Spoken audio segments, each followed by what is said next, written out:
আসসালামু আলাইকুম। বাংলাদেশের সকল ব্যবসায়ীদের উদ্দেশ্যে কথাটা বলতে চাই, সকলে ভিডিওটা পুরোটা দেখে যাবেন। যারা আপনারা ব্যবসা মুদিমাল বেচতেছেন তাদেরকে বলতেছি, আপনারা কখনো আর ইসরায়েলের পণ্য রাখবেন না। যদি আপনারা রাখেন, মনে করবো আপনারা ফিলিস্তিনির বিরুদ্ধে আপনারা ইসরায়েলকে সহযোগিতা করতেছেন। আর বাংলাদেশের যত বড় বড় ডিলার আছেন, তারা আপনারা এই ইসরায়েলের মালকে আপনারা বয়কট করে দেবেন, আর এই মাল আপনারা বাংলাদেশে সেল করবেন না।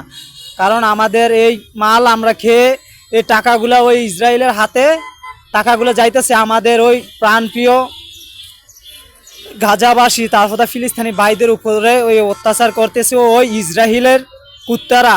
আপনারা যারা এই ইসরায়েলের পণ্যকে বয়কট না করবেন, আমি ধরে নেব যত মুদি দোকান আছেন না কেন, দোকানদার সকলের উদ্দেশ্যে কথাটা বলতেছি।